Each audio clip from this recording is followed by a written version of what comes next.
What's up, y'all? Welcome back to It's Giving, where we discuss the latest in TV and film. I'm your host, Brandon the Introvert. In this episode, we're going to be discussing Atlanta Season 4, Episode 8, The Goof Who Sat by the Door.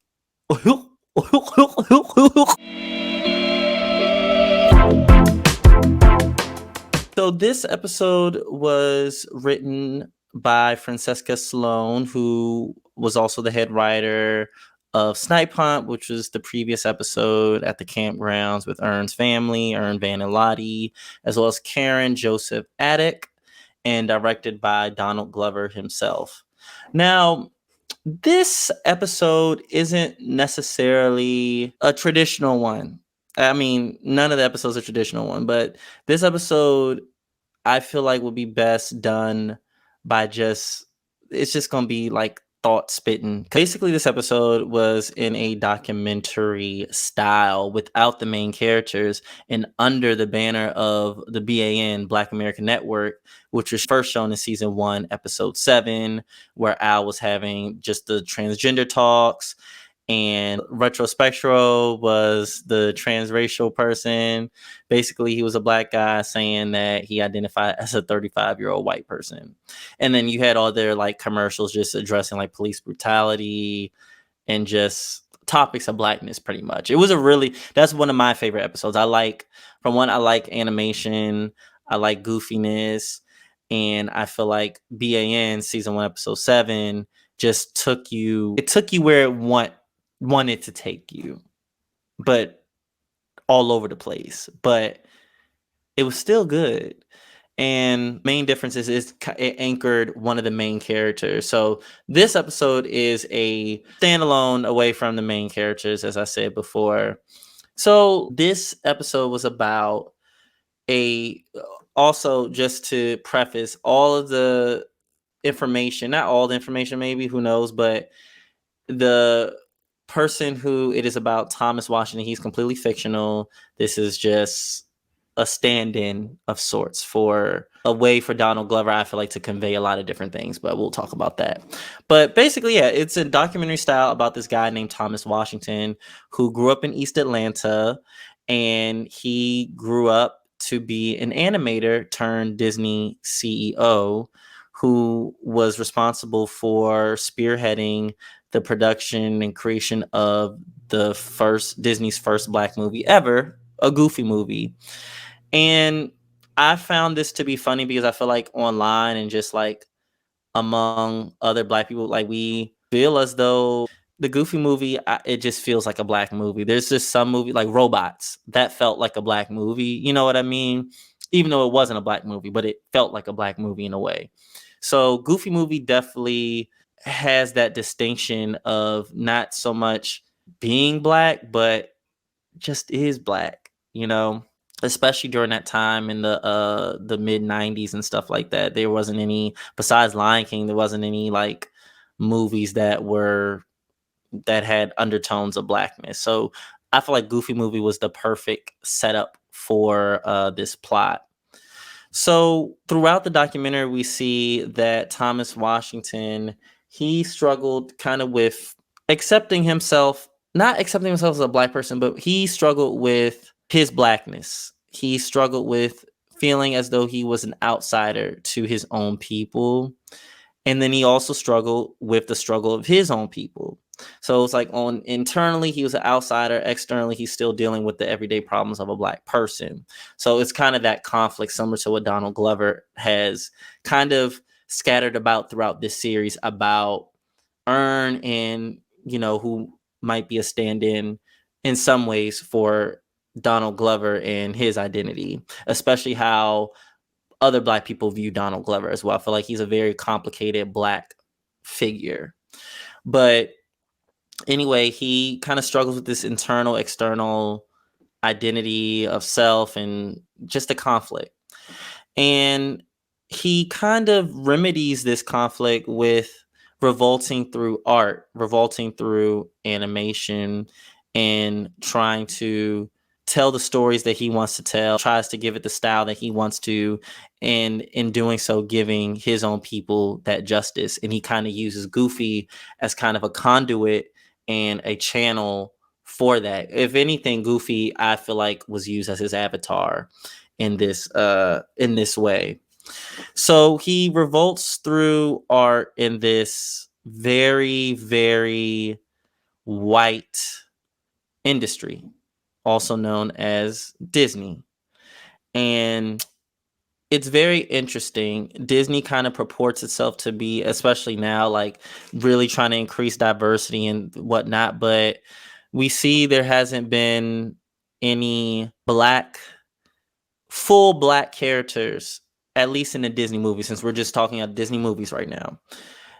Princess and the Frog, their first black movie, that was what, in 2008, 2009. And most of the time she was a frog.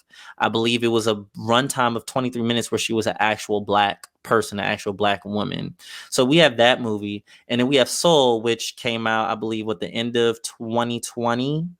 I believe, yes, in the 2020. And most of the time he was just this blue, amorphous, vague figure. He wasn't a black person. So we have stories like Princess and the Frog and Soul where it's a disembodied character. It's not a full living in the flesh black person. And not to mention Soul was taken up a lot by his little white sidekick, the other little Soul, who he kind of spent the entirety of the film helping. And then Princess and the Frog, she had, was kind of a serving, kind of the black friend to kind of the right rich Creole princess. She was a frog most of the time, and she just had the father died. The mom was working, working as a maid and stuff. Like, it was just like, this is the first black film you give us. You take us back into the 20s, and you kind of have her as this like stereotypical black figure who had to struggle so much, and then is the secondhand friend to the white, like. But the sad part is that's all we had. That's all we had to go off from. So we just took what we could get. Even Mama Odie having like the voodoo, black voodoo. I feel like it was done in a very like stereotypical like don't matter what they look like.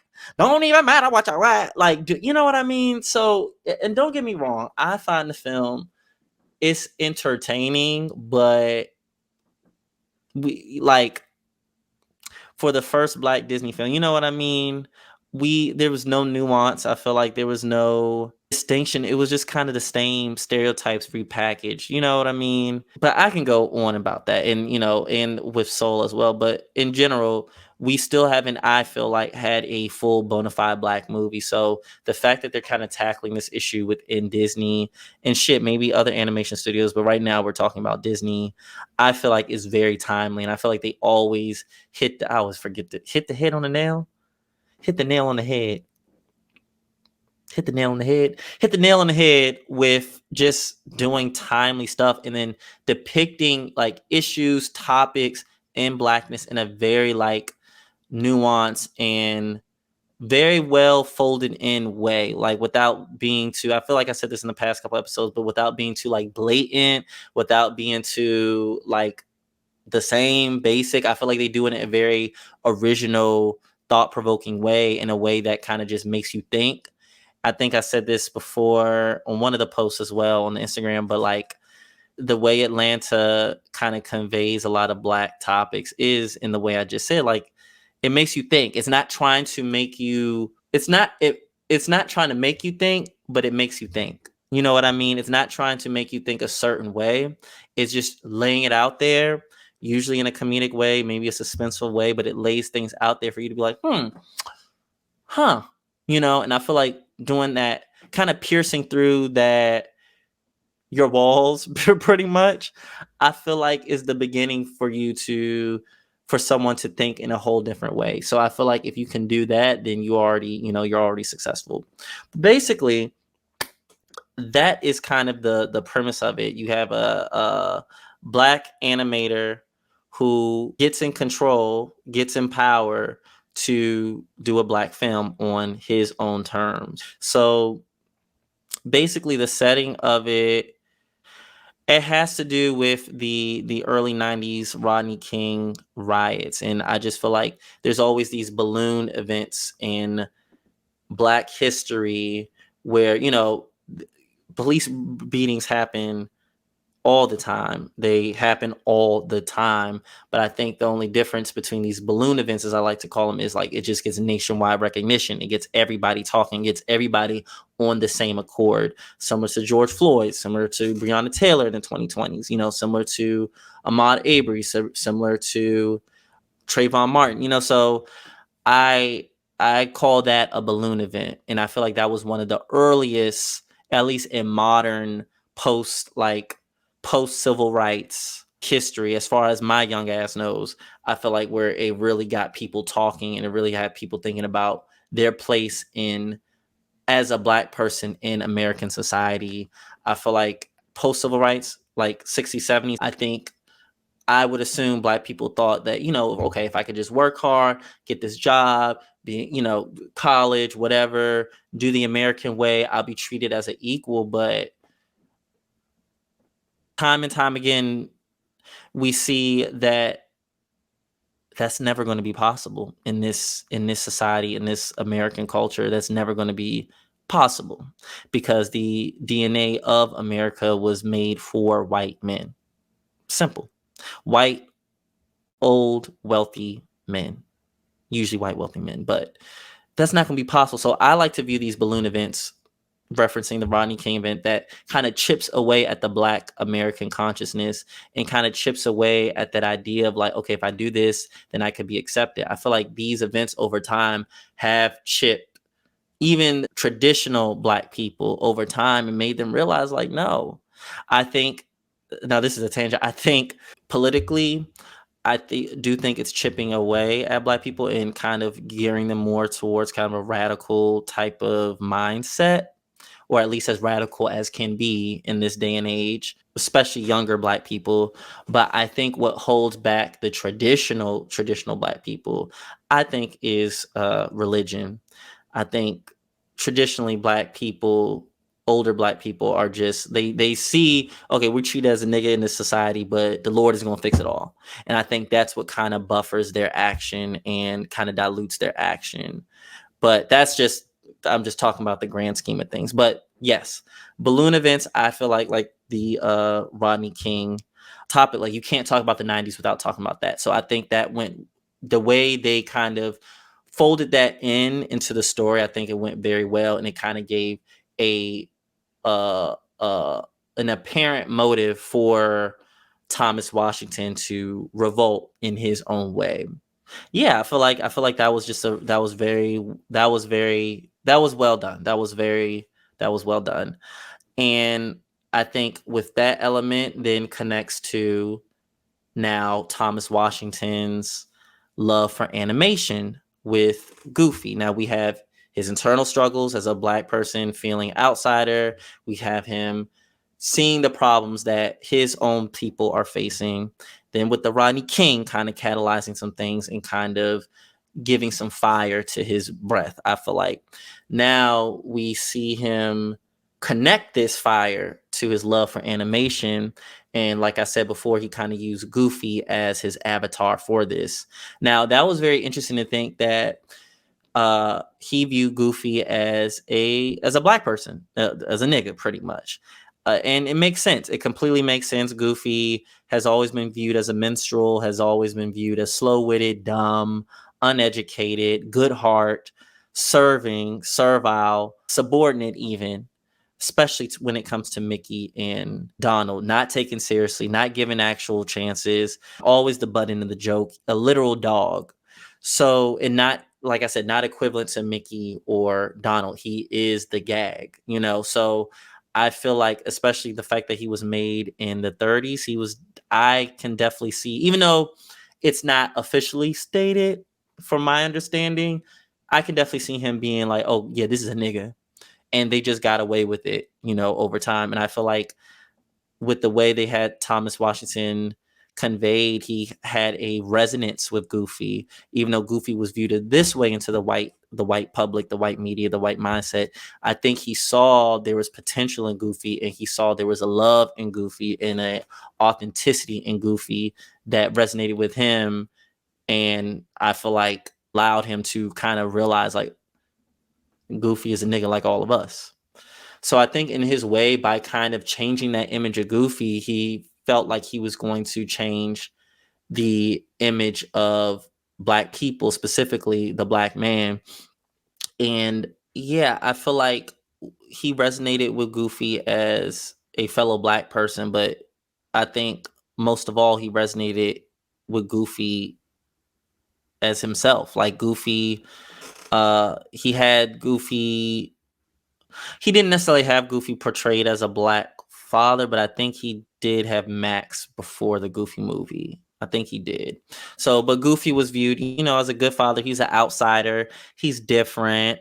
He has a son named Max, even, named Max apparently after his son.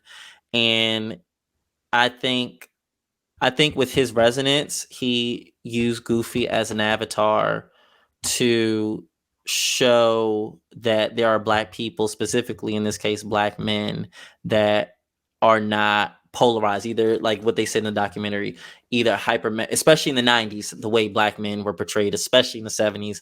And I feel like that's always been a thing when it comes to black people telling our own stories between like the 70s, 80s, 90s. Black people portrayed as like black men portrayed as hyper masculine, and then they said in the 90s then there was kind of this like kind of subversive queer type of mockery as well, like kind of like a feminine black guy but who was always the butt of the joke, who, if you were emotional you were the butt of the joke, like basically anything that was an antithesis to hyper masculinity, which I feel like all of that overall is very polarizing.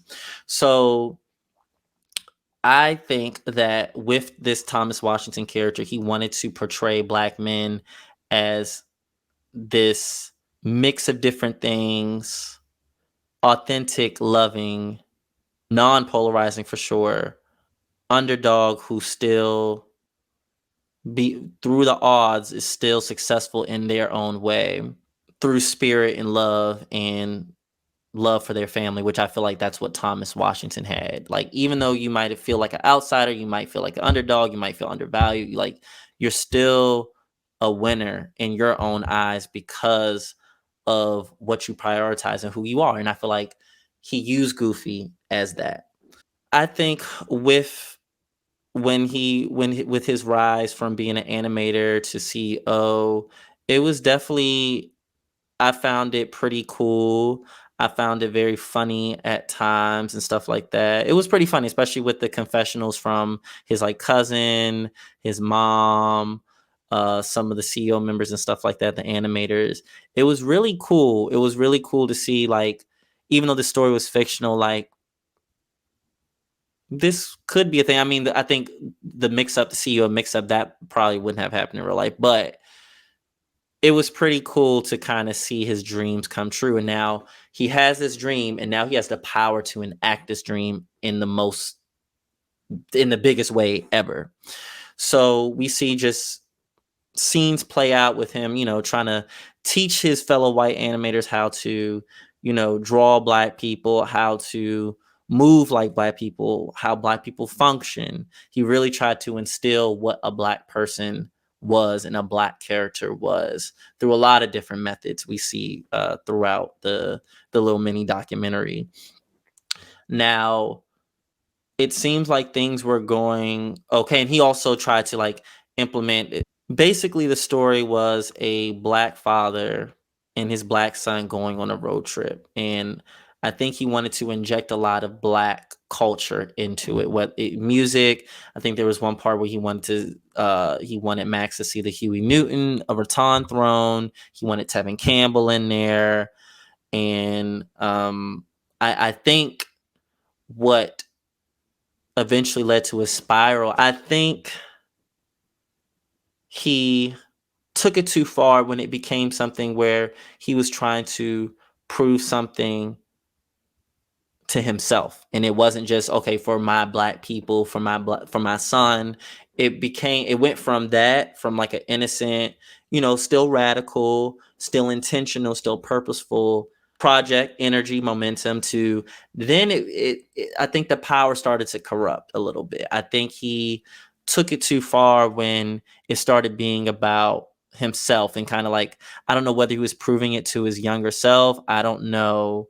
I don't know if he felt like he had to have the blackest thing ever, and that just the pressure kind of took over him. But I think that's when he started to spiral. And like what they said in the documentary, there were no descriptors for what he was experiencing, such as depression and anxiety. There was no kind of language, or at least common language, to say, okay, hey, you need a mental health break, or you need to, like, what's going on? You need some therapy. Therapy, you were viewed as crazy, so he didn't have that type of support. And that's a big thing in the black community. I think now therapy is completely like commonplace, and no one is viewing you different if you're in therapy. That's the thing now. But in the 90s, no. So I think a lot of it's interesting. Like I feel like Donald Glover has this character be a champion for black people, but still go through the struggles that plague black people, but not being obvious about it. I feel like a lot of black men go through depression, anxiety for a lot of different reasons, especially if they're given the tools of power, you know what I mean, in a white industry, in an industry that isn't healthy for a black man in the first place, which might be also, not might, it does contribute to kind of that breakdown. So I think there was a lot of different factors, but I do think one of the biggest ones was the fact that he was trying to prove to himself, like with the gun in the suitcase, trying to say he has to remind himself who he was. I feel like going around town talking to these like far down the line black radical groups, like, and straight up like gangs, as they said, went to the Nation of Islam. So he was just going through these different like black groups, for black groups where he probably felt like he probably looked up to somewhere along the line as like true black groups, you know what I mean? So I think he didn't, at the end of the day, I don't think he truly believed. I think he probably did believe in himself, but then I think it ended up in a place where he didn't believe himself anymore, and he kind of just fell way to what he thought blackness should look like and should be. And I think that just ultimately corrupted him. And we see the final nail in the coffin was the fact that he was trying to put a police brutality scene where Goofy gets shot by the police, pulled over. And it's like, yes, these things do happen, but that's not our only story. And I think he kind of was trying to put, especially, that's the first black movie ever. I think he really tried to put what black people go through all in one. And I think that overwhelmed him in the long run. And I think his identities within himself kind of ate away at him, which ended up being the death of him. I think he was already mentally, psychologically dying, and then he ended up, from what we can assume, kind of fell victim to suicide. So I think overall, I've really enjoyed the concept. I've read in the art concept about black revisionist history. I kind of like that. I kind of like how we're kind of viewing things not just in a different angle, but now we're kind of changing the narrative, like literally changing the narrative. And I have not seen that done before. And it's like, at this point, why not? White people change the narrative all the time. And in this one, in the way it's done, it's not obvious that it's like fictional, but it's fictional, but it can still be true. You know what I mean? Like Goofy being a black person, I feel like that's a true thing. As evidenced by what I just said about Goofy. And then, the Goofy memes that we saw, like, bitch, is this how you live? Like, Goofy can be a black person. I feel like a black CEO trying to make the first black movie would go through at least similar issues psychologically. in a, like I said, in an industry that's not healthy or not built for a black person, let alone a black person in power. All the CEOs in Disney, they've all been white men. All have been white men. So I feel like a lot of the stuff isn't too far off. And then even down to the level of how the Goofy movie is today, like, you know, seeing, a black executive make it about a father son dynamic and having Tevin Campbell and how black men have to feel like they have to perform to prove their blackness. And I feel like that's also what led to Thomas Washington's demise in this documentary. I think it became more of a performance at that point. It became Goofy was your avatar. Now you became a character. And with becoming a character, like we saw, he was kind of literally, he thought he was Goofy at later down the line. And I think with being a character, the Goofy movie became something where it became performative in the sense that this is what blackness looks like, instead of just sticking to just being genuine. Like, he felt like this is what I have to put out. You know what I mean? So I've really enjoyed kind of that different type of storytelling. I've never seen a type of story done in this way. And they're going to get a lot of praise for the direction, but the direction was really good. Like, it felt like a real documentary. The scenes that they use, the clips that they use, like, it really makes you, even though it's fictional, it really makes you second guess, like, was this real or not? And I feel like I'm going to always view the Goofy movie in a different light. I'm going to always think there is a Thomas Washington out there. And yeah, it's something, honestly, where you have to marry. It's going to take a while for me to really, like, get my full spectrum of emotions out with how I felt about the episode and just the story they were trying to tell. Like, it's going to take a minute, but that's what I have for you. Now, with the breakdown, I feel like this was a parallel, just how Thomas Washington kind of had Goofy stand in as an avatar for him and resonated with Goofy. I feel like Donald Glover kind of used this Thomas Washington to show it was kind of a little love letter to himself, but then like a tragic love letter to himself in a way. But I do feel like hopefully Donald Glover kind of escaped the traps that Thomas Washington went through. Maybe it's even like a warning, maybe a warning of how, power might corrupt, and if you don't stay true to who you are as a black person, accept the type of black person you are and accept the blackness with you, you might be prey to falling under pressure of what you think blackness should look like without taking consideration who you are. So I do think that was a parallel to Donald Glover. We saw in Cancer Attack, I believe, the 5th episode of season 3, the white boy kind of mentioned that Earn talked differently from the rest, and he would assume that Earn felt different from the rest of his black people, pretty much. And the ending of this episode, we saw that Thomas Washington's wife basically said, like, at the end of the day, he just wanted to be a part of the family. He just wanted to be a part of his own people. So I think that wanting kind of ended up getting at him, instead of just accepting this is who he is. And, the black people that's going to accept you are going to accept you. The black people that aren't.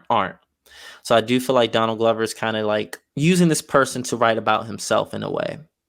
I feel like Donald Glover I would even go as far to say controversial, more so for the younger black people. The older black people, they see him off of Community, they see his comedy specials, they see he got a show on Atlanta. I mean, he created Atlanta. I don't think they're thinking too deep of him. They see the Childish Gambino song, This Is America, all of that. Like, I don't think they're thinking too deep of him. They might go, like, maybe the farthest might be like, oh, he's just a different type of black nigga. Like, you know what I mean? The younger black people, I feel like they're more critical of a lot of figures, and I feel like they think people have to fall in this straight line, especially as black people. I feel like we're harder on our own than anything else. And I feel like with Donald Glover, I think I can see some black people viewing him as just not full black, or just not all the way black, or just not fully. I don't think Donald Glover has been fully embraced by black culture. I think there's a level of respect for him, for sure. But I think similar to like Tyler the Creator, Donald Glover, I think Tyler the Creator is just now being embraced in a way. But I feel like that's because a lot of like black straight niggas accept him now. Yeah, I feel like Donald Glover has a complicated relationship with the black community for sure. And hopefully he wrote this as a way to just remind himself, like, it's okay to be you. And you might be the one to advance, progress your own people. I'm not talking about economically or anything. I'm talking about like not even intellectually, but just like advance their mindsets, open their worlds, open their possibilities. Even if you might not be fully accepted by your own people, at least you can use yourself as a way to help. You know what I mean? And kind of not making it, knowing who you are, but not making it about yourself, not making it about, well, how they feel this way and what, and I feel like I got it, because I think that makes it easy for you to end up being somebody that you're not, because you're investing too much in what people think. And yes, there's always going to be a hurt, I feel like, if your own people don't accept you, but at the end of the day, you can only do you, and you can only control and change what you can do and change what you want to change. So I think overall this was kind of like a good story that conveys his legacy so far. And I think it's fitting to do that in the final season of Atlanta. So I think, yes, this was a parallel to Donald Glover, but I'm taking it in as kind of a cautionary tale for, and I'm only speaking for the black boys, black men, for the black boys, black men. I can only speak for the cis black boys, cis black men that feel different, especially queer black men that feel different and know that difference is that's your power, baby. That's your power. So that's all I have to say. Um, you did it again, Donald. You did it again. Not each episode, but most episodes this season have been my favorite for different reasons. And I love that. I love that. I love that. I love that. Now we have 2 more episodes left. Episode 9 and episode 10. And after that, it's a wrap. It's a wrap. Episode 9, I think, premieres this week. So it looks like it's going to be an Al-centric. I try not to watch the trailers, but it looks like this one is going to be an Al-centric one. But yeah, that is the end of this episode. Hopefully y'all enjoyed the last episode. Please definitely tune into that with my girl Evity, where we talk about Snipe Hunt. And be sure to like, subscribe, comment, share, do what you can. And as always, thank you for listening. I love y'all, to whoever's listening and who's ever just supporting and just enjoying the shit that I'm bringing. Yeah, love y'all. Bye.